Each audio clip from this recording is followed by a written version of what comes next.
ಪದಪಯಣ ಗಾನ ಸಿಂಚನ.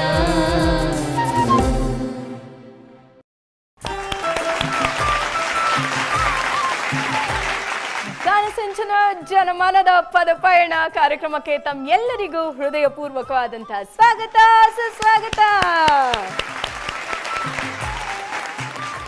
ಗಾನಸಿಂಚನ ಜನಮನದ ಪದಪಯಣ ಕಾರ್ಯಕ್ರಮಕ್ಕೆ ನಮ್ಮ ಕಾರ್ಯಕ್ರಮದ ಕೇಂದ್ರ ಬಿಂದು ಅಂದರೆ ನಮ್ಮ ತ್ರಿವಳಿ ರತ್ನಗಳನ್ನ ಕಾರ್ಯಕ್ರಮಕ್ಕೆ ಬರಮಾಡ್ಕೊಳ್ಳುವಂತಹ ಸಮಯ. ತ್ರಿವಳಿ ರತ್ನಗಳಿಗೆ ಸ್ವಾಗತ ಸುಸ್ವಾಗತ. ರಾಮಾಚಾರಿ ಚಿತ್ರದ ನಮ್ಮೂರ ಯುವರಾಣಿ ಈ ಒಂದು ಹಾಡನ್ನ ವೇದಿಕೆಗೆ ತರ್ತಾ ಇದ್ದಾರೆ. Sachin Shekhar on stage please.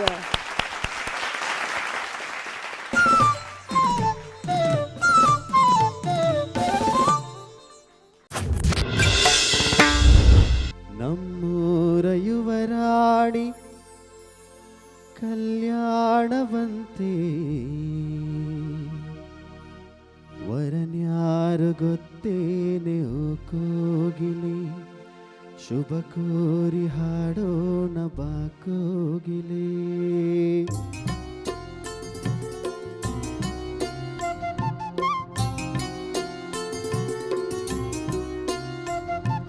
ನಮ್ಮೂರ ಯುವರಾಣಿ ಕಲ್ಯಾಣವಂತೆ ವರನ್ಯಾರು ಗೊತ್ತೇನೆ ಕೋಗಿಲೆ ಶುಭ ಕೋರಿ ಹಾಡೋಣ ಬಾ ಕೋಗಿಲೆ. ಮಾಂಗಲ್ಯದಿಂದ ನಂಟಾದರೂ ಮಾಂಗಲ್ಯದಿಂದ ನಂಟಾದರೂ ಮನಸೇರೋ ಮದುವೆನೆ ಸುಖವೆಂದರು. ನಮ್ಮೂರ ಯುವರಾಣಿ ಕಲ್ಯಾಣವಂತೆ ವರನ್ಯಾರು ಗೊತ್ತೇನೆ ಕೋಗಿಲೆ ಶುಭ ಕೋರಿ ಹಾಡೋಣ ಬಾ ಕೋಗಿಲೆ.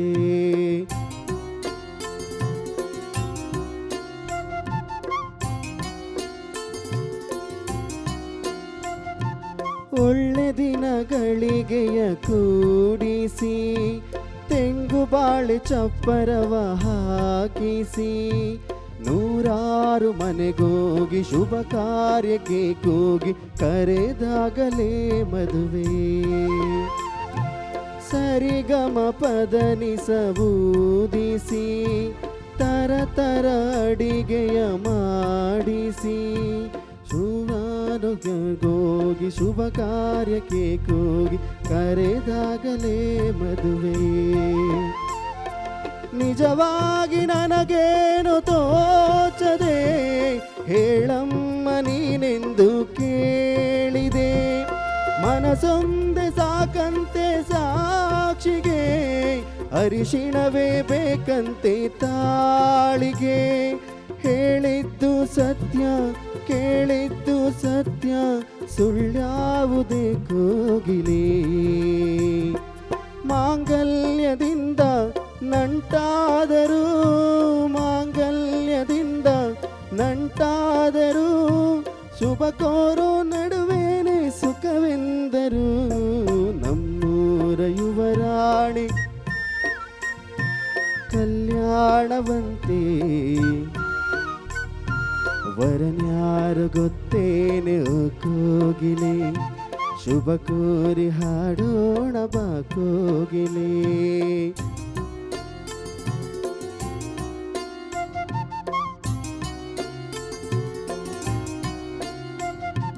ನನ್ನನೊಂದು ಬೊಂಬೆ ಎಂದು ಮಾಡಿದ ಸರಿ ತಪ್ಪು ಕಲಿಸದೆ ದೂಡಿದ. ಸಿರಿಯಾಳು ಮನೆಯಲ್ಲಿ ಮನೆಯಾಳು ನಾನಿಲ್ಲಿ ನನ್ನ ಹಾಡಿಗೆ ಬೆಲೆ.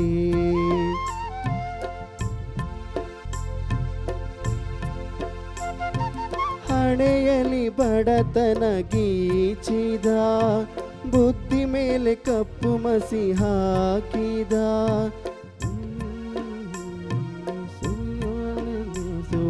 ಸೋಪಾನ ಕೇಸರಿಯೇ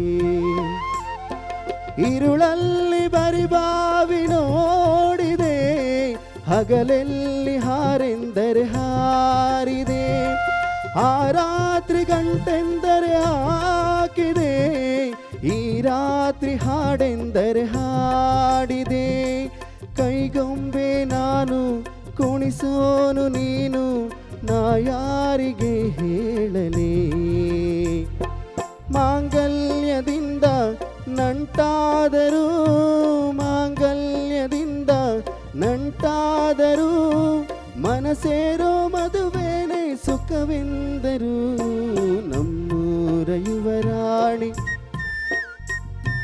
ಕಲ್ಯಾಣವಂತೆ, ವರನ್ಯಾರು ಗೊತ್ತೇನೆ ಓ ಕೋಗಿಲೆ, ಶುಭ ಕೋರಿ ಹಾಡೋಣ ಬಾ ಕೋಗಿಲೆ.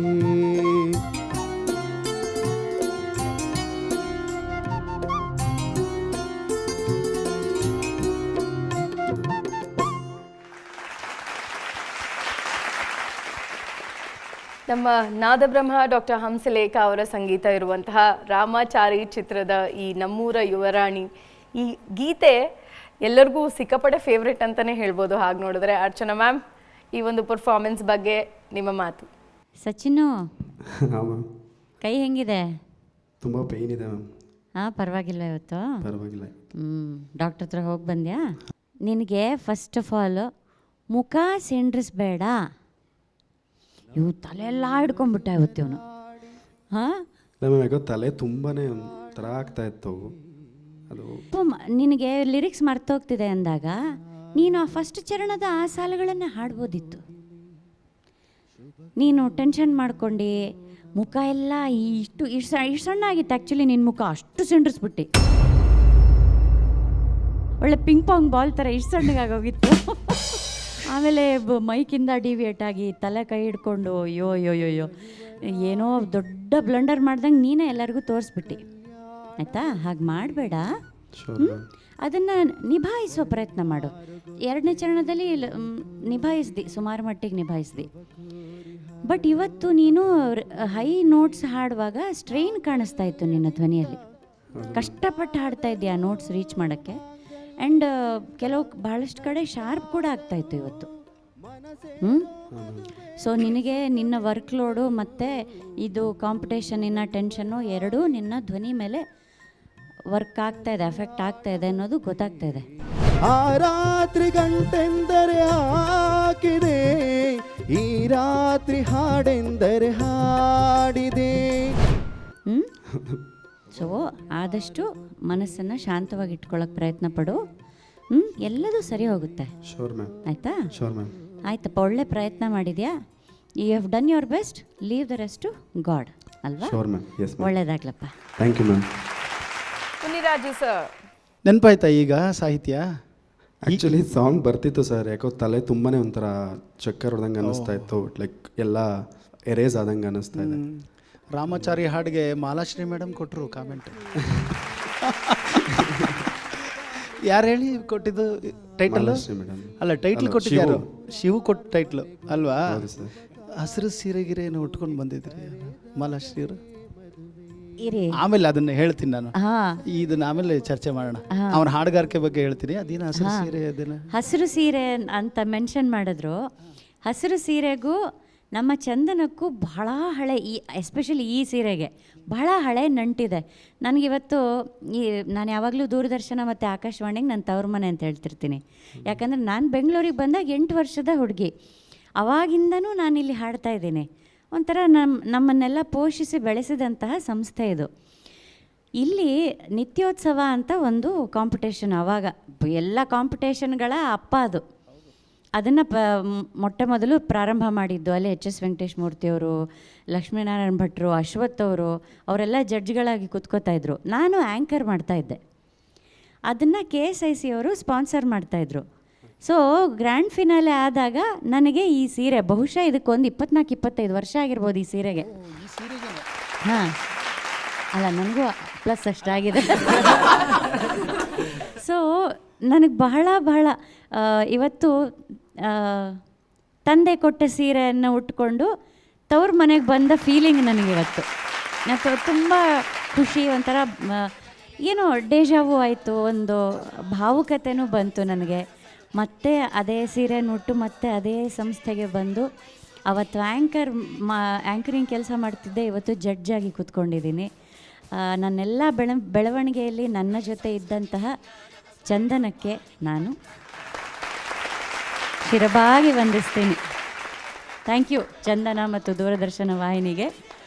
ಇಂಥ ಅದ್ಭುತವಾದ ಮನೋವಿಕಸನಗೊಳಿಸುವಂತಹ ಕಾರ್ಯಕ್ರಮಗಳನ್ನು ಮುಂಚಿನಿಂದಲೂ ಮಾಡ್ಕೊಂಬಂದಿದ್ದೀರಿ, ಇನ್ನು ಮುಂದೆಯೂ ಮುಂದುವರಿಸ್ತೀರಿ ಅಂತ ನನಗೆ ನಂಬಿದ್ದೀನಿ. ನಾನು ಹೀಗೆ ಯಾವ ಅಡೆತಡೆಯೂ ಇಲ್ಲದೆ ಚಂದನ ವಾಹಿನಿ ಮುನ್ನುಗ್ತಾ ಇರಲಿ ಅಂತ ಹಾರೈಸೋಣ ಅಲ್ವಾ?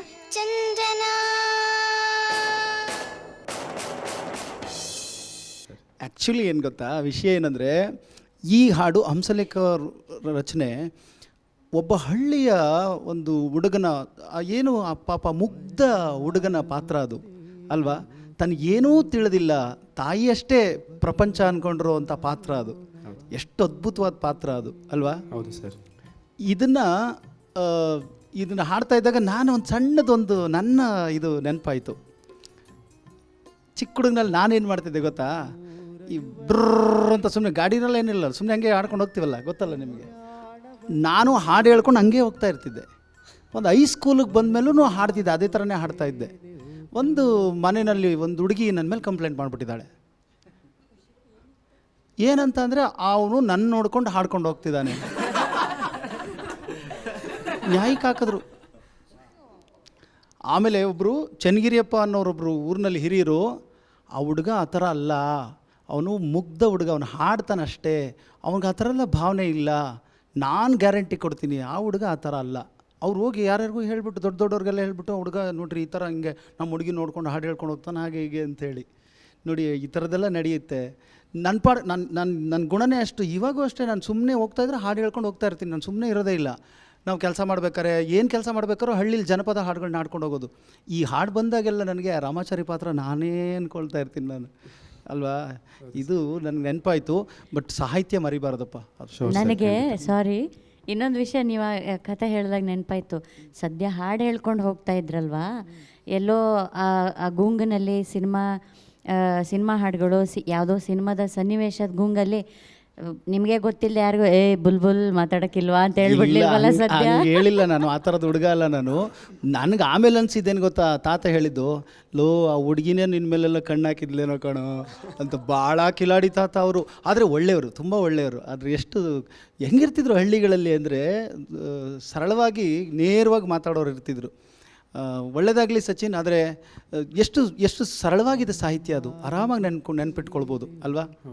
ಒಂದು ಶ್ರುತಿ ಕಡಿಮೆ ಮಾಡ್ಕೊಂಡು ಹಾಡಿದ್ರೆ, ನಾನು ಆರಂಭದಲ್ಲೇ ಅಂದ್ಕೊಂಡೆ, ನಾನು ಇದು ಯಾಕೋ ಸಚಿನ್ಗೆ ಜಾಸ್ತಿ ಆಗ್ತಿದ್ದೇನೋ ಅಂತ. ಒಂದು ಮನೆ ಕಡಿಮೆ ಮಾಡ್ಕೊಂಡು ಹಾಡಿದ್ರೆ ನಿಮ್ಮದು ಸ್ಪಷ್ಟವಾಗಿ ಕೇಳ್ತಾ ಇತ್ತು ಅಂತ ಅನಿಸುತ್ತೆ. ಕಂಫರ್ಟಬಲ್ ಆಗಿ ಹಾಡ್ತಿದ್ರಿ ಅಂತ ಅನಿಸ್ತು ನನಗೆ ಅಲ್ವಾ. ಹೌದು ಸರ್. ಓಕೆ, ಒಳ್ಳೆಯದಾಗಿ. Thank you sir. Vemgal sir. Sachin. ಹಾಂ ಸರ್. ಹಂಸಲೇಖ ಅವರ ಸಾಹಿತ್ಯನೇ ಹಾಗೆ, ಅವರ ಸಂಯೋಜನೆಯೇ ಹಾಗೆ ಅಲ್ವಾ. ಸಾವಿರಾರು ಚಲನಚಿತ್ರ ಗೀತೆಗಳು ಬಂದಿದ್ದಾವೆ, ಆದರೆ ಕೆಲವೇ ಅದು ಎಲ್ಲರ ಮನಸ್ಸನ್ನು ಆವರಿಸ್ಕೊಂಡಿವೆ ಅಲ್ವೇ. ಹೌದು ಸರ್. ಅಂಥ ಅನೇಕ ಗೀತೆಗಳಲ್ಲಿ ಇದು ಭಾಳ ಪ್ರಸಿದ್ಧಿಯಾಗಿರ್ತಕ್ಕಂಥ ಗೀತೆ. ರಾಮಾಚಾರಿ ಸಿನಿಮಾದು ಹೇಳಿದಾಗೆ ಅದು ಎಷ್ಟು ಜನ ಇದನ್ನು ಗುನುಗಿದ್ದಾರೋ ಗೊತ್ತಿಲ್ಲ ಅಲ್ವಾ. ಎಷ್ಟು ನೋಡಿ, ಬಹಳ ಸರಳ ಪದಗಳಲ್ಲಿ, ಸರಳ ಅತಿ ಸರಳ ಪದಗಳಲ್ಲಿ ಅದನ್ನು ಕೋಟೆ ಕಟ್ಟಿದ್ದಾರೆ ಅವರು ಹಾಡು ಅಲ್ವಾ. ಎಲ್ಲರ ಮನ ಮುಟ್ಟುತ್ತೆ ಹಾಡೋದು. ಅದೇ ರೀತಿ ಅವ್ರ ಅಭಿನಯನೂ ಹಾಗೇ ಇತ್ತು, ಗೊತ್ತಾಯ್ತಲ್ಲ. ರವಿಚಂದ್ರನ್ ಅವ್ರ ಅಭಿನಯನೂ ಹಾಗೇ ಇತ್ತು, ಮುಗ್ಧತೆ ಹಾಗೇ ಇತ್ತು. ನೀವು ಹಾಡು ತುಂಬ ಚೆನ್ನಾಗಿ ಹಾಡಿದ್ರಿ. ಸಾಮಾನ್ಯ ಆಗುತ್ತೆ ಒಂದೊಂದು ಸಾರಿ, ಏನೋ ಟೆನ್ಷನ್ ಇದೆ ಇವತ್ತು ನಿಮ್ಮ ಮುಖದಲ್ಲಿ, ಸ್ವಲ್ಪ ಮೇಡಮ್ ಅಬ್ಸರ್ವ್ ಮಾಡಿದರು ಅಲ್ವೇ. ಹೌದು ಸರ್. ಅದೇನೋ ಒಂದು ಲೈನ್ ಕಡೆಯಲ್ಲಿ ಒಂದು ಸ್ವಲ್ಪ ಮರೆಸ್ತು ನಿಮ್ಮನ್ನು ಬಿಟ್ಟರೆ ಇನ್ನೆಲ್ಲ ನೀಟ್ ಸಿಂಗಿಂಗ್ ಇತ್ತು ನಿಮ್ಮದು. ತುಂಬ ಚೆನ್ನಾಗಿ ಹಾಡಿದ್ರಿ. ಅದೇ ರೀತಿ ಸ್ವಲ್ಪ ಇನ್ನೂ ಒಳ್ಳೊಳ್ಳೆ ಹಾಡುಗಳು ನಿಮ್ಮ ಮುಖಾಂತರ ಬರಲಿ ಈ ವೇದಿಕೆಗೆ. ಖಂಡಿತ ಸರ್. ಒಳ್ಳೆಯದಾಗಲಿ ನಿಮಗೆ. Thank you sir. Thank you so much. ಈಗ ನಿಮ್ಮ ಮುಂದೆ ಬರ್ತಾ ಇರುವಂತಹ ಕಂಟೆಸ್ಟೆಂಟ್, ಕಳೆದ ಸಂಚಿಕೆಯಲ್ಲಿ ಇವರು ಎಲಿಮಿನೇಟ್ ಆಗಿದ್ದರು. ಅವರೇ ನಮ್ಮ ರಮ್ಯಾ ಅವರು. ಅವರನ್ನು ಪುನಃ ಇನ್ನೊಂದು ಸಾರಿ ವೇದಿಕೆ ಮೇಲೆ ಕರೆಸಿ ಹಾಡುವಂಥ ಪ್ರಯತ್ನ ಮಾಡಿದ್ದೀವಿ. ಕಾರಣ, ನಮ್ಮ ಸುಮಾ ಅವರಿಗೆ ಅನಾರೋಗ್ಯದ ಕಾರಣ ಅವರು ಇನ್ಮೇಲೆ ಕಾರ್ಯಕ್ರಮದಲ್ಲಿ ಮುಂದುವರಿಯೋದಕ್ಕಾಗೋದಿಲ್ಲ. ಹಾಗಾಗಿ ಎಲಿಮಿನೇಟ್ ಆದಂತಹ ರಮ್ಯಾ ಅವರಿಗೆ ಮತ್ತೊಂದು ಚಾನ್ಸನ್ನು ಕೊಟ್ಟು ಗಾನಸಿಂಚನ ಜನಮನದ ಪದಪಯಣ ಕಾರ್ಯಕ್ರಮಕ್ಕೆ ಮತ್ತೊಮ್ಮೆ ಕರೆತರ್ತಾ ಇದ್ದೀವಿ. ಜೋರಾದ ಚಪ್ಪಾಳೆಯೊಂದಿಗೆ ವೇದಿಕೆ ಮೇಲೆ ಬರ್ಮಾಡ್ಕೊಳ್ಳೋಣ. ಮಳೆಯಪ್ಪ ಮಳೆರಾಯ ಈ ಗೀತೆಯೊಂದಿಗೆ ಮತ್ತೊಂದು ಸಾರಿ ಸೆಕೆಂಡ್ ಎಂಟ್ರಿ ಕೊಡೋದಕ್ಕೆ ಬಂದಿದ್ದಾರೆ ನಮ್ಮ ರಮ್ಯಾ ಅವರು. Please put your hands together.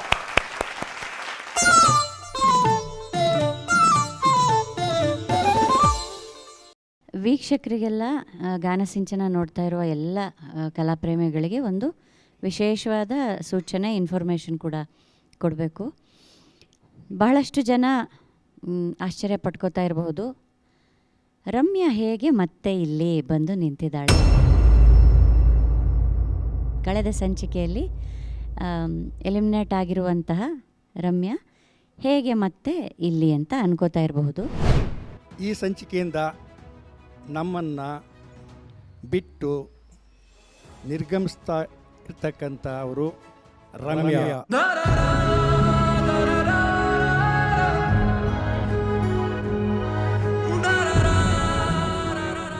ಏನಮ್ಮ, ಬೇಜಾರಿಲ್ಲ ತಾನೆ? ಆದರೆ ಇದೊಂದು ಪ್ರಕ್ರಿಯೆ. ಈ ಪ್ರಕ್ರಿಯೆಯಲ್ಲಿ ಏನಾಗುತ್ತೆ, ಇನ್ನೂ ವೇದಿಕೆ ಸದಾ ತೆರೆದಿರುತ್ತೆ. ನಾನು ಹೇಳಿದ್ನಲ್ಲ, ಸೂಕ್ಷ್ಮತೆಗಳ ಆಧಾರದ ಮೇಲೆ ಒಂದು ಈ ಎಲಿಮಿನೇಷನ್ ಅಂತಕ್ಕಂಥದ್ದು ಬರ್ತದೆ.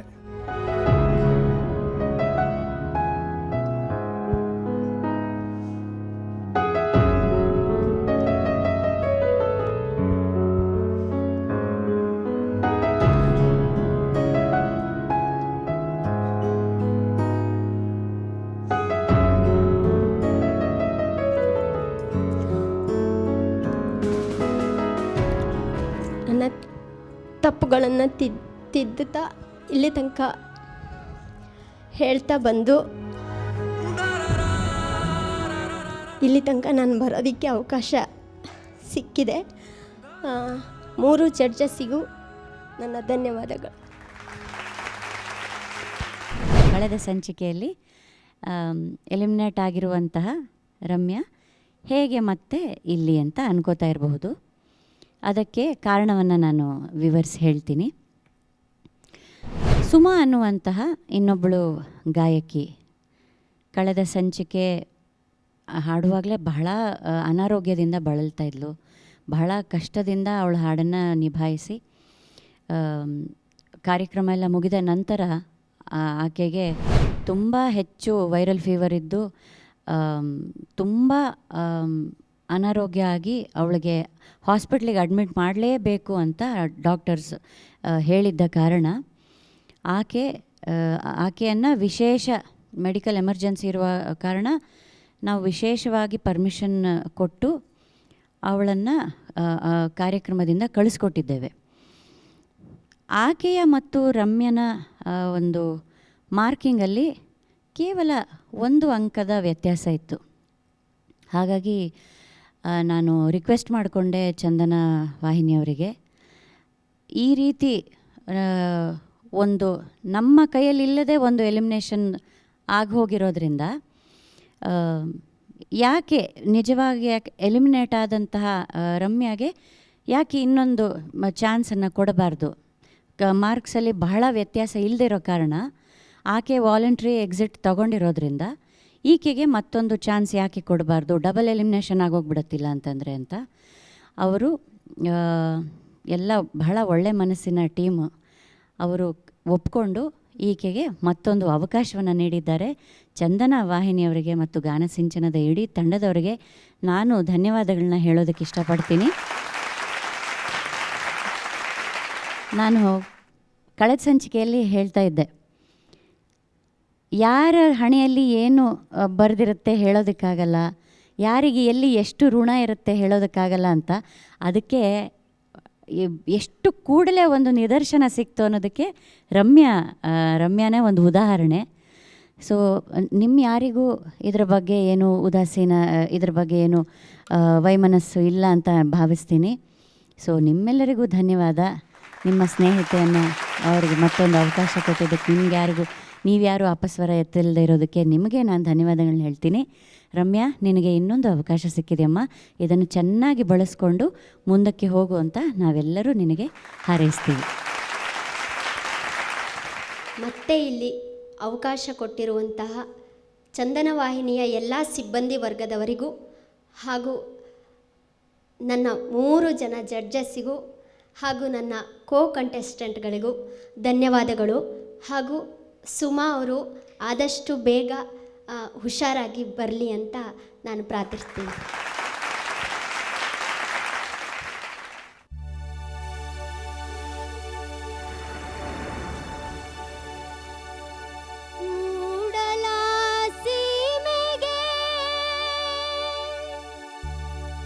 ಹೋಗಿ ಬಾರೆಯ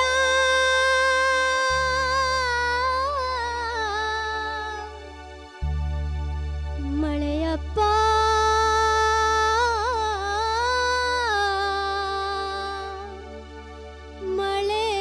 ಮಳೆರಾಯ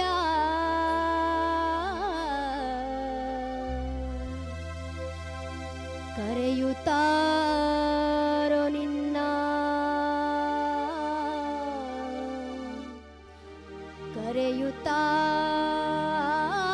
ಕರೆಯುತ್ತಾರೋ ನಿನ್ನ ಕರೆಯುತ್ತಾರೋ ನಿನ್ನ ಕರೆಯುತ್ತಾರೋ ನಿನ್ನ ಕರೆಯುತ್ತಾರೋ ನಿನ್ನ ಕರೆಯುತ್ತಾರೋ ನಿನ್ನ ಕರೆಯುತ್ತಾರೋ ನಿನ್ನ ಮಳೆಯಪ್ಪ ಮಳೆಯಪ್ಪ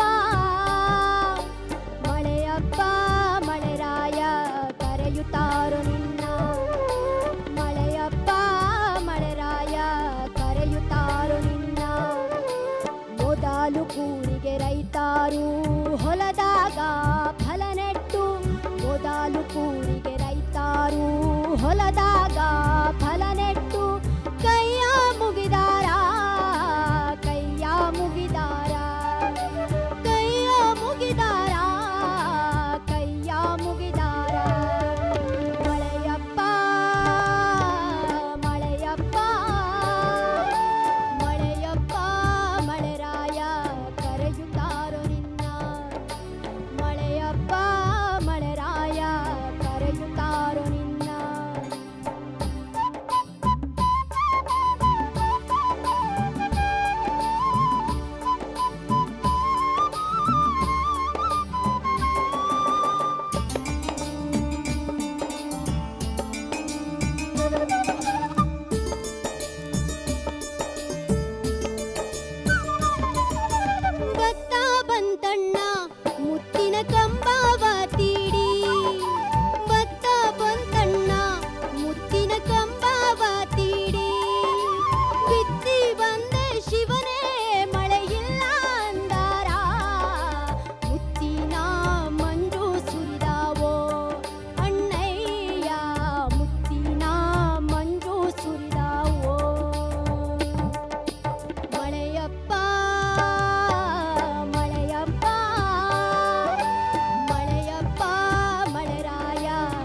ರಮ್ಯಾ ಅವರು ಮತ್ತೊಂದ್ಸರಿ ರೀ ಎಂಟ್ರಿ ಆಗಿದ್ದಾರೆ ಕಾರ್ಯಕ್ರಮಕ್ಕೆ, ಸುಮಾ ಅವರು ಬರದೇ ಇರೋ ಕಾರಣ.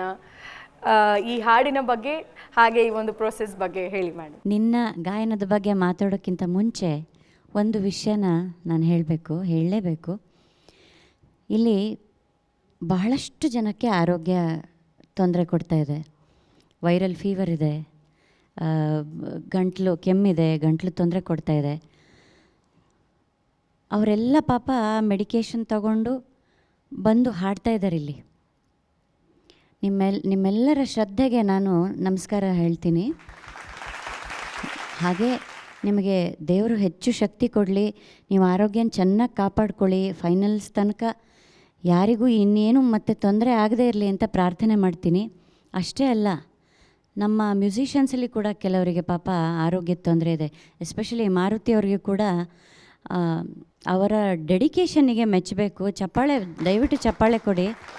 ಪಾಪ ಅವರು ಇಂಜೆಕ್ಷನ್ ತಗೊಂಡು ಬಂದು ಇಲ್ಲಿ ಕೂತ್ಕೊಂಡು ನುಡಿಸ್ತಾ ಇದ್ದಾರೆ. ಅದು ನೋಡಿ ಶ್ರದ್ಧೆ ಅಂದರೆ, ಕಮಿಟ್ಮೆಂಟ್ ಅಂತ ಹೇಳ್ತೀವಲ್ಲ, ಒಂದು ಸಲ ಒಪ್ಕೊಂಡ್ರೆ ಅದು ಏನೇ ಆಗಲಿ ನಾನು ಅದನ್ನು ಕೆಲಸ ಮಾಡಿ ಮುಗಿಸ್ತೀನಿ ಅನ್ನೋವಂಥ ಒಂದು ಶ್ರದ್ಧೆ ಇದೆಯಲ್ಲ, ಅದಕ್ಕೆ ನಾನು ಹ್ಯಾಟ್ಸ್ ಆಫ್ ಹೇಳ್ತೀನಿ. ಬೇಗ ನಿಮಗೆ ಗುಣವಾಗಲಿ, ಇನ್ನೂ ಹೆಚ್ಚು ಶಕ್ತಿ ದೇಹದಲ್ಲಿ ತುಂಬಿಕೊಳ್ಳಿ ಅಂತ ನಾನು ಪ್ರಾರ್ಥನೆ ಮಾಡ್ತೀನಿ. ಈಗ ನಿನ್ನ ಗಾಯನಕ್ಕೆ ಬರೋಣಮ್ಮ. ನನ್ನನ್ನು ಕಾಲೇಜಿಗೆ ಕರ್ಕೊಂಡು ಹೋಗ್ಬಿಟ್ಟೆ ವಾಪಸ್ ನೀನು. ನಾನು ಕಾಲೇಜಲ್ಲಿರ್ತಾ ಫೋಕ್ ಕಾಂಪಿಟೇಷನ್ ಅಂದರೆ ಇದೇ ಹಾಡು, ಎಲ್ಲಿ ಹೋದರೂ ಇದೇ ಹಾಡು, ಎಲ್ಲಿ ಹೋದರೂ ಫಸ್ಟ್ ಪ್ರೈಸ್ ತಗೊಂಡು ಬರೋದು. ಅದು ಗ್ರೂಪ್ ಸಾಂಗ್ ಆಗಿರಲಿ, ಸೋಲೋ ಹಾಡೋದಾಗಲಿ, ಇದೇ ಹಾಡು. ನಮ್ಮ ಗ್ರೂಪ್ ಅವ್ರ ಜೊತೆನೂ ಇದೇ ಹಾಡು ಹಾಡಿ ಟ್ರೋಫಿಗಳು ತೊಗೊಂಡು ಬರ್ತಾಯಿದ್ವಿ. ಎಷ್ಟು ಸುಂದರವಾದ ಹಾಡಮ್ಮ ಇದು. ರೈತರಿಗೆ ಬೆಳೆದಾಗ ಅದೊಂದು ಅವರಿಗೆ ಫಲ ಕೈಗೆ ಸಿಗೋ ಹಾಗೆ ಸೂರ್ಯಪ್ಪ. ಯಾಕಂದರೆ ಮಳೆ ಬ್ಯಾಡ್ದಿದ್ದ ಟೈಮಲ್ಲಿ ಬಂದರೂ ಪ್ರಾಬ್ಲಮ್ಮೇ, ಬರಬೇಕಾದಾಗ ಬರದೇ ಇದ್ದರೂ ಪ್ರಾಬ್ಲಮ್ಮು, ಜಾಸ್ತಿ ಬಂದರೂ ಪ್ರಾಬ್ಲಮ್ಮು, ಕಮ್ಮಿ ಬಂದರೂ ಪ್ರಾಬ್ಲಮ್ಮು. ಪಾಪ ಮಳೆರಾಯಂಗೂ ಈಗ ಕನ್ಫ್ಯೂಷನ್ ಆಗಿಬಿಟ್ಟಿದೆ. ನಾನು ಇನ್ನೊಂದು ಅಬ್ಸರ್ವ್ ಮಾಡ್ತಾಯಿದ್ದೆ, ಮಾವಿನ ಹೂವು ಯಾವಾಗಲೂ ಹೂ ಬಿಡ್ತಾಯಿದೆ ಮಾವು, ಪಾಪ ಅದಕ್ಕೂ ಕನ್ಫ್ಯೂಷನ್ ಆಗಿಬಿಟ್ಟಿದೆ. ಆಮೇಲೆ ನೋಡಿ ಕಾಗೆಗಳು, ಕೋಗಿಲೆ ಎಲ್ಲ ಮಧ್ಯರಾತ್ರಿ ಎಷ್ಟೆಷ್ಟೊತ್ತಿಗೋ ಕೂಗ್ತಾ ಇರ್ತವೆ. ಆ ಕಾಗೆ ಬೆಳಗ್ಗೆ 3 ಗಂಟೆಗೆಲ್ಲ ಕೂಗಿದ್ರೆ ನಮ್ಗೆ ಇನ್ನೇನೋ ಭಯ ಬೇರೆ, ಏನಾರು ಕೆಟ್ಟ ಸುದ್ದಿ ಕೇಳ್ಬಿಡುತ್ತೇನೋ ಅಂತ, ಅದೆಲ್ಲ ಯೋಚನೆಗಳಾಗ್ತಾ ಇರುತ್ತೆ. ಬಟ್ ನಮ್ಮ ಪ್ರಕೃತಿ ಹೆಂಗೆ ಬದಲಾಗ್ತಾ ಇದೆ, ಯಾವುದು ಕಾಲಕ್ಕಾಗ್ತಿಲ್ಲ, ಎಲ್ಲ ವಿಚಿತ್ರಗಳಾಗ್ತಾ ಇದೆ. ಹಾಗಾಗಿ ಮನುಷ್ಯ ಎಚ್ಚೆತ್ಕೊಂಡು ಇನ್ನಾದರೂ ಒಳ್ಳೆ ಕರ್ಮಗಳನ್ನು ಮಾಡಿ, ಒಳ್ಳೆ ಕೆಲಸಗಳು ಮಾಡಿ ಡ್ಯಾಮೇಜನ್ನು ಕಮ್ಮಿ ಮಾಡಬೇಕು ಅಂತ ಈ ಹಾಡಿನ ಮೂಲಕ ಕೇಳ್ಕೊಬೋದು ನಾವಷ್ಟೇ. ನೀನು ತುಂಬ ಅದ್ಭುತವಾಗಿ ಹಾಡ್ದಿಯಮ್ಮ, ಅದ್ಭುತವಾಗಿ ಹಾಡ್ದಿ. Thank you ma'am. ನೋಡು, ಆಕೆ ನನ್ನ ತವರೂರಿಗೂ ಅಲ್ಲೂ ಮಳೆ ಸೂರ್ಯಪ್ಪ ಅಂತ ಕೇಳ್ಕೊತಾಳೆ. ಎಷ್ಟು ಚಂದ ಅಲ್ಲ ಇದು. ಮಳೆಯಪ್ಪ ಮಳೆಯಪ್ಪ ಮಳೆಯಪ್ಪ ಮಳೆರಾಯ ಕರೆಯುತ್ತಾರು ನಿನ್ನ, ಮಳೆಯಪ್ಪ ಮಳೆರಾಯ ಕರೆಯುತ್ತಾರು ನಿನ್ನ. ಬಹಳ ಖುಷಿಯಾಗುತ್ತೆ. ಸುಂದರವಾದ ಸಾಹಿತ್ಯ, ಸುಂದರವಾದ ಸಂಗೀತ ಸಂಯೋಜನೆ, ನೀನು ಅದ್ಭುತವಾಗಿ ಹಾಡ್ದಿಯಮ್ಮ. ಎಲ್ಲೂ ಏನು ಹೇಳೋದಕ್ಕೆ ಏನೂ ಇಲ್ಲ. Thank you. Very nice, perfect, very good. Thank you. ಹೀಗೆ ಹಾಡ್ತಾ ಇರು. Thank you so much. Vemgal sir. Ramya, sir ನಮಸ್ತೆ. ಒಮ್ಮೆ ಚಿಕ್ಕಬಳ್ಳಾಪುರದಲ್ಲಿ ಮಳೆದೇವಿ ಉತ್ಸವ ಅಂತಲೇ ಒಂದು ಮಾಡಿದ್ದೀವಿ ನಾವು. ಒಂದು ದೊಡ್ಡ ಹಬ್ಬ ಅದು. ಏನೋ ನೋಡಿ, ಆ ಮಳೆದೇವಿ ಅಂದ ತಕ್ಷಣವೇ ಒಂದು ರೀತಿ ಮೈ ರೋಮಾಂಚನ ಆಗ್ತದೆ ಅಲ್ವಾ. ಮೇಡಮ್ ಹೇಳಿದಾಗೆ ಮಳೆ ಜಾಸ್ತಿ ಆದ್ರೂ ತೊಂದರೆನೇ, ಕಡಿಮೆ ಆದರೂ ತೊಂದರೆನೇ. ಆದರೆ ಏನೇ ಇದ್ದರೂ ಮಳೆ ಅಂತೂ ಬೇಕೇ ಬೇಕಲ್ವಾ. ಹೌದು ಸರ್. ಹಳ್ಳಿಗಾಡಿನಲ್ಲಿ ಮಳೆ ಇಲ್ಲ ಅಂತ ಹೇಳಿದ್ರೆ ಅನೇಕ ಪೂಜೆ ಪುನಸ್ಕಾರಗಳೆಲ್ಲ ಮಾಡ್ತಾರೆ. ಕೆರೆಗಳ ಹತ್ರ ಹೋಗಿ ದೀಪಾರತಿಗಳನ್ನು ಬೆಳಗ್ತಾರೆ. ಊರು ಸುತ್ತಮುತ್ತ ಒಂದು ಕೆರೆ ಅಂದರೆ 4-5 ಊರಿಗೆ ಅದು ಆಶ್ರಯ ಇರುತ್ತಲ್ವ. ಎಲ್ಲ ಊರುಗಳವರು ಬಂದು ತಂಬಿಟ್ಟು ದೀಪಗಳನ್ನು ಬೆಳಗಿಸಿ ಮಳೆಯನ್ನು ಕೇಳ್ಕೊಳ್ತಾರೆ. ಮತ್ತು ಕಪ್ಪೆಗಳಿಗೂ ಮದುವೆ ಮಾಡಿಸ್ತಾರೆ. ಕೇಳಿದ್ರಾ? ನಮ್ಮ ಕೇಳಿದ್ದೀನಿ ಸರ್. ಕೋಲಾರ ಕಡೆ ಇದೆ ಮೇಡಮ್. ಕಪ್ಪೆಗಳಿಗೆ ಮದುವೆ ಮಾಡಿಸಿದ್ರೆ ಒಂದು ನಂಬಿಕೆ, ಅಯ್ಯೋ ಮಳೆ ಬರುತ್ತೆ ಅಂತ. ಆ ರೀತಿಯೂ ನಮ್ಮ ಜನಪದ ನೋಡಿ ಸಾಹಿತ್ಯದಲ್ಲಿ ಇವೆಲ್ಲವೂ ಬರ್ತವೆ. ಮಳೆ ಇಲ್ಲದೇ ಇದ್ದರೆ ಯಾರೂ ಬದುಕೋಕ್ಕಾಗೋದಿಲ್ಲ. ಮಳೆ ಹೆಚ್ಚಾದರೂ ಬೇಕು, ಕಡಿಮೆ ಆದರೂ ಬೇಕು, ಎಲ್ಲವೂ ಅದು ಒಂದು ರೀತಿ ಪ್ರಕೃತಿ ಮುನಿದಾಗ ನಾವು ಯಾರು ಏನೂ ಮಾಡೋಕ್ಕಾಗೋದಿಲ್ಲ.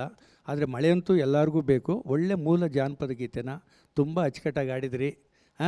ನಿಮ್ಮ ಮುಖದಲ್ಲಿ ಗೆಲುವಿದೆ, ಭಾಳ ಸಂತೋಷ.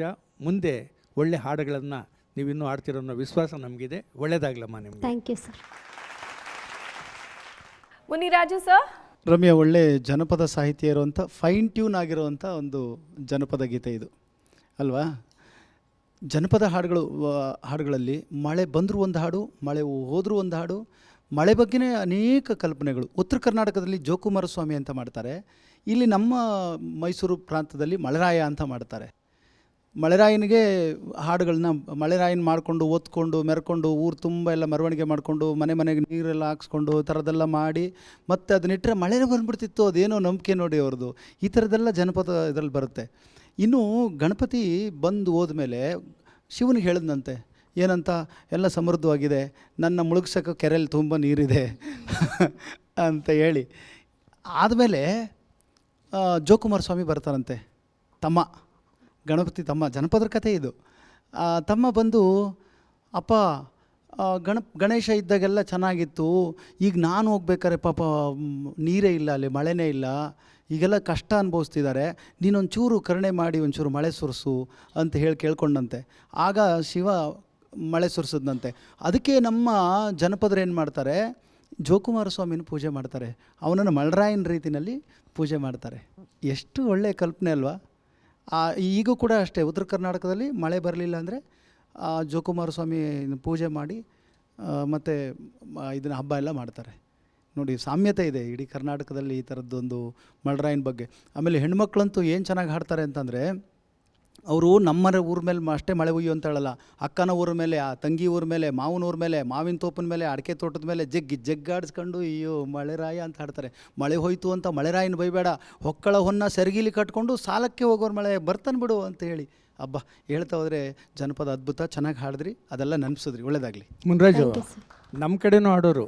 ಈಗ ನೆನಪು ಬಂತು, ಉಯ್ಯೋ ಉಯ್ಯೋ ಮಳೆರಾಯ, ಹೂವಿನ ತೋಟಕ್ಕೆ ನೀರಿಲ್ಲ, ಬಾರೋ ಬಾರೋ ಮಳೆರಾಯ, ಬಾಳೆ ತೋಟಕ್ಕೆ ನೀರಿಲ್ಲ ಅಂತ. ಕರೆಕ್ಟ್. ಆಮೇಲೆ ಮನೆ ಹತ್ರ ಹೋಗಿ ಅಕ್ಕಿ ಸಂಗ್ರಹಿಸ್ತಾ ಇದ್ರು ಎಲ್ಲ ಹುಡುಗರು ಮೇಡಮ್, ಚಿಕ್ಕ ಹುಡುಗರು. ಅದನ್ನು ಕೆರೆ ಹತ್ರ ಆ ಒಂದು ಪೂಜೆ ಪುನಸ್ಕಾರ ಎಲ್ಲ ಆದಮೇಲೆ ಬರೀ ಅನ್ನ ಅಲ್ಲೇ ಕೆರೆ ಹತ್ರನೇ ಅನ್ನ ಮಾಡಿ ಅದಕ್ಕೆ ಹಸಿ ಮೆಣಸಿನಕಾಯಿ ಗೊಜ್ಜು ಇದೆಲ್ಲ ಮಾಡಿ ನೀವು ಹೇಳಿದಾಗ ಮುನ್ರಾಜ್ ಅವ್ರು ಹೇಳಿದಾಗೆ ಕಡೆ ಪಕ್ಷ ಆವತ್ತಿಲ್ದಿದ್ರು ಮಾರನೇ ದಿವಸ ಆದರೂ ಮಳೆ ಬರ್ತಾಯಿತ್ತು. ಒಂದು ನಂಬಿಕೆ ಇನ್ನೂ ನಮ್ಮ ಹಳ್ಳಿ ಪ್ರದೇಶದಲ್ಲಿ ಇನ್ನೂ ಉಳ್ಕೊಂಡಿದೆ ಅದು. ನಮ್ಮಮ್ಮ ಹೇಳ್ತಾ ಇದ್ರು, ನಮ್ಮ ಮನೆ ಹೆಗ್ಗೋಡಲ್ಲಿ ನಮ್ಮ ಮನೆ ಎದುರಿಗೆ ಒಂದು ಕೆರೆ ಇತ್ತು. ಅಲ್ಲಿ ಕಪ್ಪೆ, ತುಂಬ ಕಪ್ಪೆಗಳು ಸೇರಿ ಕೂಗೋದು. ಏನಕ್ಕಮ್ಮ ಈ ಥರ ಕೂಗುತ್ತೆ ಅಂದರೆ, ಚಿಕ್ಕವಳಿದ್ದಾಗ ಮಳೆ ಬರಲಿ ಅಂತ ಕೂಗ್ತಾ ಇದೆ ಅದು ಅಂತ ಹೇಳೋರು ಅಮ್ಮ. ಅದು ಅದು ಸತ್ಯ ಅನಿಸುತ್ತೆ ಕೆಲವೊಂದು ಸಲ. ಅದು ಕೇಳ್ಕೊಳ್ತಾ ಇರುತ್ತಲ್ಲ, ಮಳೆ ಬರಲಿ ಅಂತ ಮನುಷ್ಯರ ಜೊತೆಗೆ ಅಂತ.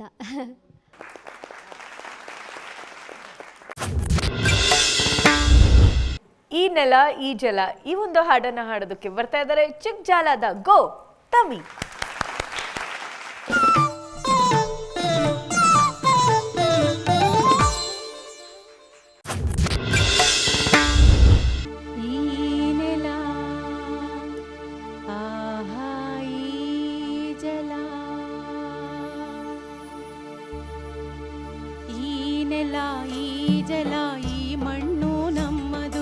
ರಕ್ಷಿಸುವ ಹೊಣೆಗಾರಿಕೆ ನೀವೇ ಹೇಳಿ ಯಾರದು?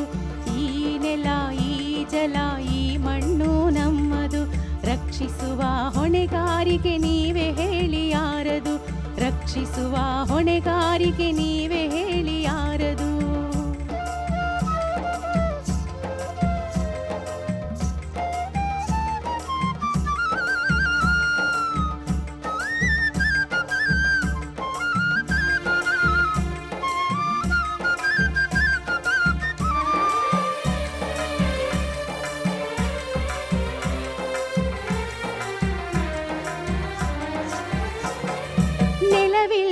ಜಲವಿಲ್ಲ, ಜಲವಿಲ್ಲದೆ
ಬೆಳೆಗೆ ಬೆಳೆಯಾಗಿ ಮೋಡವಾಗಿ ಮಳೆ ಸುರಿದು ನೆಲಕ್ಕೆ ಬೆಳಕೆ ಮಳೆಯಾಗಿ ಈ ನೆಲ ಆಹಾ ಈ ಜಲ ಈ ನೆಲ ಈ ಜಲ ಈ ಮಣ್ಣು ನಮ್ಮದು ರಕ್ಷಿಸುವ ಹೊಣೆಗಾರಿಕೆ ನೀವೇ ಹೇಳಿ ಯಾರದು ಈ ನೆಲ ಈ ಜಲ ಈ ಮಣ್ಣು ನಮ್ಮದು ರಕ್ಷಿಸುವ ಹೊಣೆಗಾರಿಕೆ ನೀವೇ ಹೇಳಿ ಯಾರದು ರಕ್ಷಿಸುವ ಹೊಣೆಗಾರಿಕೆ ನೀವೇ ಹೇಳಿ ಯಾರದು ರಕ್ಷಿಸುವ ಹೊಣೆಗಾರಿಕೆ ನೀವೇ ಹೇಳಿ ಯಾರದು ರಕ್ಷಿಸುವ ಹೊಣೆಗಾರಿಕೆ ಎಂದೆಂದು ನಮ್ಮದು ರಕ್ಷಿಸುವ ಹೊಣೆಗಾರಿಕೆ ಎಂದೆಂದು ನಮ್ಮದು ಎಂದೆಂದು ನಮ್ಮದು ಎಂದೆಂದು ನಮ್ಮದು ಎಂದೆಂದು ನಮ್ಮದು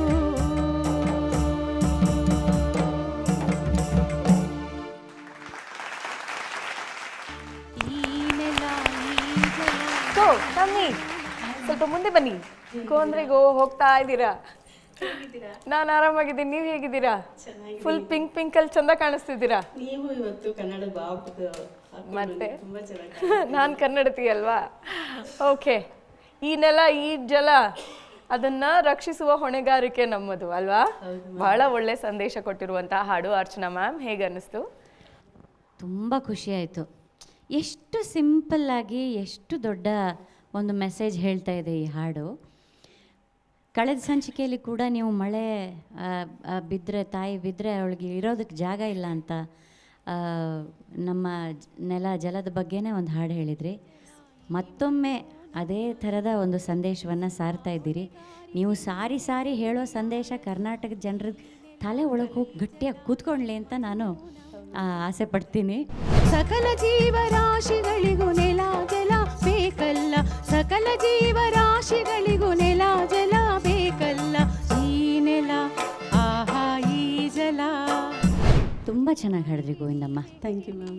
ತುಂಬ ಸ್ವೀಟಾಗಿ ಕೇಳಿಸ್ತಾ ಇತ್ತು ಈ ಹಾಡು ನಿಮ್ಮ ಧ್ವನಿಯಲ್ಲಿ. Thank you so much. ಒಳ್ಳೆ ಯಾವುದೋ ಒಂದು ರಸಗುಲ್ಲನೋ ಒಂದು ಚಂಪಾಕಲಿನೋ ತಿಂದ ಹಾಗೆ ಸಂತೋಷವಾಯಿತು. ನನಗೆ ಬಾಯಲ್ಲಿ ನೀರು ಬರ್ತಿದೆ. ಸೊ ತುಂಬ ನೀಟಾಗಿ ಹಾಡಿದ್ರಿ, ತುಂಬ ಅದ್ಭುತವಾಗಿ ಹಾಡಿದ್ರಿ. ಹೀಗೆ ಒಳ್ಳೊಳ್ಳೆ ಹಾಡುಗಳನ್ನು ನಮಗೆ ಕೊಡ್ತಾಯಿರಿ. All the best. ಆಯ್ತು ಮ್ಯಾಮ್. ಈ ಹಾಡಿನ ಕೊನೆ ಹಂತಕ್ಕೆ ಬಂದಾಗ ಯಾರದು ಯಾರದು ಅಂತ ಕೇಳಿ ಉತ್ತರ ನೀವೇ ಕೊಟ್ರಿ. ನಮ್ಮದು ನಮ್ಮದು ಅಂತ. ಯಾವತ್ತಿದ್ರು ನಾವೇ ಅಲ್ವಾ ಸರ್ ರಕ್ಷಣೆ ಮಾಡೋದು? ನಾವು ಎಲ್ಲರೂ ಸೇರಿ. ಹೌದು. ಇಲ್ಲೊಂದು ಸಣ್ಣದೊಂದು ಕಥೆ ಇದೆ ಕೇಳಿ. ಒಂದು ಊರ ಮುಂದೆ ಒಂದು ದೊಡ್ಡದೊಂದು ಹಂಡೆ ಇಟ್ಬಿಟ್ಟು ಊರವ್ರಿಗೆಲ್ಲರೂ ಹೇಳಿದ್ರಂತೆ, ಎಲ್ಲರೂ ಹಾಲು ತಂದು ಹಾಕ್ಬೇಕು ಅದರೊಳಗಡೆಗೆ ಅಂತ. ಸರಿ ಸಾರಿದ್ರಲ್ಲ, ಎಲ್ಲರೂ ಹಾಲು ಹಾಕ್ಬೇಕಲ್ಲ, ಒಂದೊಂದು ತಮ್ಗೆ ಬಿಂದಿಗೆ ತುಂಬೋವರೆಗೂ ತಮ್ಗೆಲ್ಲಿ ತಂದು ಹಾಲು ಹಾಕಿ ಅಂತ ಹೇಳಿದ್ರು. ಒಬ್ಳೇನು ಮಾಡಲ್ಲಂತೆ ಗೊತ್ತಾ? ರೀ ಎಲ್ಲರೂ ಹಾಲು ಹಾಕ್ತಾರಲ್ಲೇನ್ರಿ, ನಾವೊಂದು ಚೊಂಬು ನೀರು ಹಾಕ್ಬಿಟ್ರೆ ಏನಾಗ್ತದೆ? ಏನು ಮಹಾ ಅದು ಗೊತ್ತಾಗಲ್ಲ ಬಿಡು. ಒಂದು ದೊಡ್ಡ ಹಂಡೆ ತುಂಬ ಹಾಲಿರುತ್ತೆ, ಈ ಒಂದು ಚೊಂಬಲ್ಲಿ ನೀರು ಹಾಕ್ಬಿಟ್ರೆ ಏನಾಗ್ಬಿಡ್ತದೆ, ಸೇರ್ಕೊಂಡ್ಬಿಡ್ತದೆ ಅಂತ ಅಂದ್ಲು. ಸರಿ, ಎಲ್ಲ ಬೆಳಗ್ಗೆ ಹಾಲು ಹಾಕಿದ್ರು ಅಂತ ಹೇಳಿದ್ರಲ್ಲ, ಎಲ್ಲರೂ ಹಾಲು ತಂದು ಹಾಕಿದ್ರು ಅಂತ ಅಂದ್ಕೊಂಡ್ರು. ತಂದು ಬೆಳಗ್ಗೆ ತೆಗೆದು ನೋಡಿದ್ರೆ ಹಂಡೆ ತುಂಬ ಬರೀ ನೀರೇ. ಏನಂತಾಗಿತ್ತಲ್ಲ, ಎಲ್ಲರೂ ಮನೆಯವರು ಹಂಗೆ ಅಂದ್ಕೊಂಡಿದ್ರು. ನಾನೊಂದು ತಮ್ಮಿಗೆ ನೀರು ಹಾಕಿದ್ರೆ ಏನಾಗ್ತದೆ, ನಾನೊಂದು ತಮ್ಮಿಗೆ ನೀರು ಹಾಕಿದ್ರೆ ಏನಾಗುತ್ತೆ ಅಂದ್ಕೊಂಡಿದ್ರು. ಕೊನೆಗೆ ಸಿಕ್ಕಿದೇನು? ನೀರು. ಇದೇ ಕೆಲಸನೇ ನಾವು ಮಾಡೋದು. ನಾನೊಬ್ಬ ಚರಂಡಿ ಕ್ಲೀನ್ ಮಾಡ್ಕೊಂಡಿರೇನು, ನಾನೊಬ್ಬ ತಗೊಂಡಾಗ ಅಲ್ಲಿ ಕಸ ಎಸೆದ್ರೇನು, ನನ್ನೊಬ್ಬನಿಂದ ಏನು ಮಹಾ ಆಗ್ಬಿಡ್ತದೆ ಅಂಥೇಳಿ ನಾನೊಬ್ಬ ತಾನೇ ಅಲ್ಲಿ ಎಸೆಯೋದು ಬಿಡು, ನಾನು ಎಸಿತೀನಿ ಅಂದರೆ ನನ್ನಂಗೆ ಇನ್ನೂ 10 ಜನ ಯೋಚನೆ ಮಾಡ್ತಾರೆ ಅನ್ನೋ ಪರಿಜ್ಞಾನವೇ ಇಲ್ದಂಗೆ ನಡ್ಕೊಂಡ್ರೆ ಹೇಗೆ ಅಲ್ವಾ? ಅದರಿಂದ ಇದು ಒಂದು ಸೂಚ್ಯವಾಗಿ ಹೇಳ್ತಾ ಇರೋದೇನೆಂದರೆ, ಕೋತಿ ತಾನು ಕೆಡೋದಲ್ಲ ವನನೆಲ್ಲ ಕೆಡಿಸ್ತು ಅನ್ನೋಗೆ ಒಂದು ಕೋತಿ ಸಾಕು ಇಡೀ ಇದನ್ನು ಕೆಡಿಸೋಕ್ಕೆ ಅಲ್ವಾ? ಹಾಗಾಗಿ ಎಲ್ಲರೂ ಸೇರಿದ್ರೆ ಒಳ್ಳೆ ಕೆಲಸ ಆಗೋದು. ಎಲ್ಲರೂ ಸೇರಿದ್ರೆ, ಎಲ್ಲರೂ ಒಳ್ಳೆ ಕೆಲಸ ಮಾಡಿದ್ರೆ, ಎಲ್ಲರೂ ಒಳ್ಳೆ ಹಾಲು ಹಾಕಿದ್ರೇ ಆ ಗಿಂಡಿ ತುಂಬ ಹಾಲಿರುತ್ತೆ, ಇಲ್ಲಾಂದರೆ ನೀರೇ ಇರುತ್ತೆ ಅಲ್ವಾ? ಈ ಜಲ, ಈ ನೆಲ ರಕ್ಷಣೆ ಯಾರ್ದು ಯಾರ್ದು ಯಾರ್ದು ಅಂದರೆ ನಮ್ಮದು ಅಂದರೆ ನಮ್ಮೆಲ್ಲರದು ಅಲ್ವಾ? ಒಬ್ಬರು ತಪ್ಪು ಮಾಡಿದ್ರು ತಪ್ಪೆ.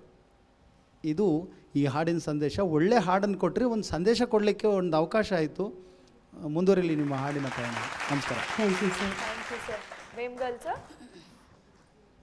ಚಿಕ್ಕ ಜಾಲದ ಗೋವಿಂದಮ್ಮ. ಜಾಲ ಜಲ ನೆಲ ಜಲ ಬಗ್ಗೆ ನಿಮಗೆ ತುಂಬ ಅಪಾರವಾದ ಪ್ರೀತಿ ಇದೆ ಅಂತೇಳಿ ನೀವು ಹಾಡ್ತಕ್ಕಂಥ ಹಾಡುಗಳಲ್ಲೇ ನಮಗೆ ಗೊತ್ತಾಗ್ತದೆ. ಒಂದು ವಿಷಯ ತಿಳ್ಕೊಳ್ಳಿ, ಅದು ವಿಜ್ಞಾನಿಗಳು ಹೇಳಿರ್ತಕ್ಕಂಥದ್ದು. ಪಂಜಾಬಲ್ಲಿ ಈ ಭೂಮಿನ ಅವರು 2-3 ಬೆಳೆ ಇಡ್ತಾರಂತೆ ಗೋಧಿ ಬೆಳಿಲಿಕ್ಕೆ. ಅಂದರೆ ಬೆಳೆ ಬರಲಿ ಅಂತ ಗೊಬ್ಬರ ಹಾಕಿ ಕೆಮಿಕಲ್ ಗೊಬ್ಬರ ಹಾಕಿ ಅಲ್ಲಿ ಇಡೀ ಪಂಜಾಬ್ ಪ್ರಾಂತ್ಯದಲ್ಲಿ ಭಾಳಷ್ಟು ಜಾಗ ಬರಡಾಗಿದೆ ಅಂತ. ಈಗ ಗೊಬ್ಬರ ಹಾಕಿದರೂ ಬೆಳೆ ಬರೋದಿಲ್ಲ. ಅಂದರೆ ಅದಕ್ಕೆ ವರ್ಷಕ್ಕೆ 1 ಬೆಳೆ ತೆಗಿತಾ ಇದ್ರು ನಮ್ಮ ರೈತರು ಹಳ್ಳಿ ಕಡೆ. ನೆನಪಿದೆಯಮ್ಮ? ಒಂದೇ ಬೆಳೆ ತೆಗಿತಾ ಇದ್ದಿದ್ದು. ಆಮೇಲೆ ಕೆರೆಗಳಲ್ಲಿ ನೀರನ್ನು ಒಂದೇ ಬೆಳೆಗೆ ಉಪಯೋಗಿಸ್ತಾ ಇದ್ರು. ಅದರ ಅರ್ಥ ಏನಂದರೆ, ಒಂದು ಬೆಳೆಗೆ ಉಪಯೋಗಿಸಿದ್ರೆ ಮತ್ತು ಕೆರೆಗಳಲ್ಲಿ ನೀರು ಉಳ್ಕೊಂಡ್ರೆ ಅದು ಕುಡಿಲಿಕ್ಕೆ ಜನಗಳಿಗೂ ಬೇಕು, ಪ್ರಾಣಿಗಳಿಗೂ ಬೇಕು. ಹೌದಲ್ಲ? ಅದು ಊರಿನಲ್ಲಿ ಒಂದು ಇದನ್ನು ಪಂಚಾಯತಿ ಕಟ್ಟೆ ಇಲ್ಲಿ ಎಲ್ಲರೂ ಹಿರಿಯರು ಸೇರಿ ಈ ವರ್ಷ ಒಂದೇ ಬೆಳೆ ಇಡೋಣ, ಮಳೆ ಕಡಿಮೆ ಇದೆ, ಕೆರೆಯಲ್ಲಿ ನೀರು ಉಳ್ಕೊಳ್ಳಿ, ಆ ನೀರು ಗೋವುಗಳಿಗೆ ಬೇಕು, ದನ ಕರುಗಳಿಗೆ ಬೇಕು, ಕುಡಿಲಿಕ್ಕೆ ಬೇಕು ಅಂತ ಇತ್ತು. ಅಂದರೆ ಅದನ್ನು ಎಷ್ಟು ಉಪಯೋಗಿಸ್ಬೇಕು ನಾವು ಅಷ್ಟೇ ಉಪಯೋಗಿಸ್ಕೊಳ್ಬೇಕು ಅಂತ ಒಂದು ಭಾವನೆ ಇತ್ತು. ಒಂದೇ ಬೆಳೆ ತೆಗಿತಾ ಇದ್ದಿದ್ದು ವರ್ಷಕ್ಕೆ ನಮ್ಮ ಕಡೆ, ವಿಶೇಷವಾಗಿ ಕೋಲಾರ ಕಡೆ. ಅದನ್ನೇನಂತ ಇದ್ರು ಅಂದರೆ ಮುಂಗಾರು ಬೆಳೆ ಅಂತಾದರು. ನೆನಪಿದೆಯಾ? ಇನ್ನೊಂದು ಬೆಳೆಗೆ ಭೂಮಿ ತಾಯಿಗೆ ರೆಸ್ಟ್ ಕೊಡೋರು. ರೆಸ್ಟ್ ಕೊಡೋರು. ಅದ್ರ ಉದ್ದೇಶ ಭೂಮಿ ತಾಯಿನೂ ಸ್ವಲ್ಪ ರೆಸ್ಟ್ ಆಗಿರಲಿ, ಸ್ವಲ್ಪ ಭೂಮಿ ಅದು ಎಷ್ಟಂತ ಬೆಳೆ ಕೊಡುತ್ತೆ. ಪಂಜಾಬಲ್ಲಿ ಈಗ ಅದೇ ಪರಿಸ್ಥಿತಿ ಆಗಿದೆ ಅಂತೆ. ಆ ಕೆಮಿಕಲ್ಸ್ ಹಾಕಿ ಈಗ ಬೆಳೆಗಳು ಬರ್ತಾ ಇಲ್ಲ ಅಂತ ಒಂದು ಪರಿಸ್ಥಿತಿ. ಮತ್ತು ಈಗ ಏನಾಗಿದೆ, ಬೆಳೆಯೋಣ ಅಂತ ಹೇಳ್ಬಿಟ್ಟು ನಾವು ಕೆಮಿಕಲ್ಸ್ ಹಾಕಿ ಭೂಮಿನ ಹಿಂಸೆ ಮಾಡ್ತಾ ಇದ್ವಲ್ಲ, ಅದರ ಪ್ರತಿಫಲನ ಇವತ್ತಲ್ಲ ನಾಳೆ ನಾವು ಅನುಭವಿಸ್ಬೇಕಾಗುತ್ತೆ.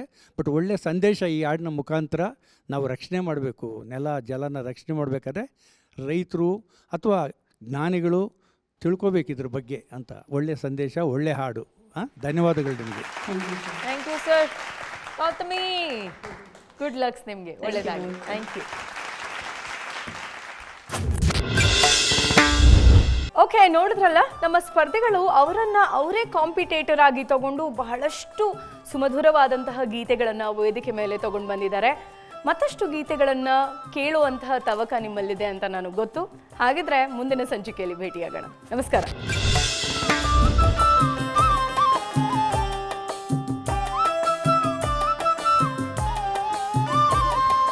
ಕನ್ನಡದ ಹಕ್ಕಿಗಳ ಕುಹು ಕುಹುಗಾನ, ಜನಮನದ ಪದ ಪಯಣ ಗಾನ ಸಿಂಚನ. ಕನ್ನಡದ ಹಕ್ಕಿಗಳ ಕುಹು ಕುಹುಗಾನ, ಜನಮನದ ಪದ ಪಯಣ ಗಾನ ಸಿಂಚನ. ಜನಪದರ ಅನುಭವದ ಮಧುರಯಾನ, ರಂಗಸುಧಾ ತತ್ವ ಪದದ ಗಾನ ಸಿಂಚನ. ಚಂದನದ ಅಂಗಳದಿ ಗೀತ ಚಾರಣ, ಭಾವಧ್ಯಾನ ಸಿನಿಗಾನ ಗಾನ ಸಿಂಚನ. ಚಂದನದ ಅಂಗಳದಿ ಗೀತ ಚಾರಣ, ಭಾವಧ್ಯಾನ ಸಿನಿಗಾನ ಗಾನ ಸಿಂಚನ.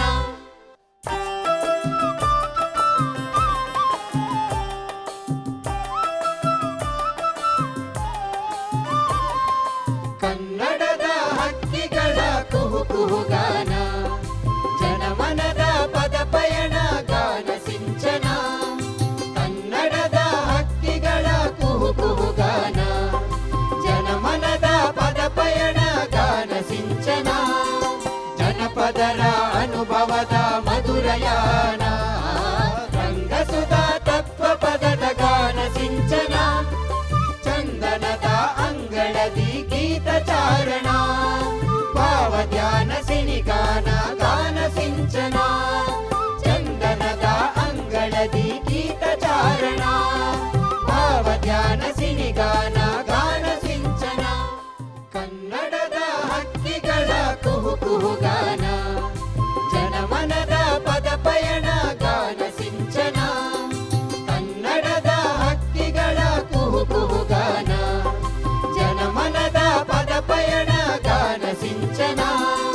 ಜನಪದರ ಅನುಭವದ ಮಧುರಯಾನ, ರಂಗಸುಧಾ ತತ್ವ ಪದದ ಗಾನ ಸಿಂಚನ. ಚಂದನದ ಅಂಗಳದಿ ಗೀತ ಚಾರಣ, ಭಾವಧ್ಯಾನ ಸಿನಿಗಾನ ಗೀತಚಾರಣ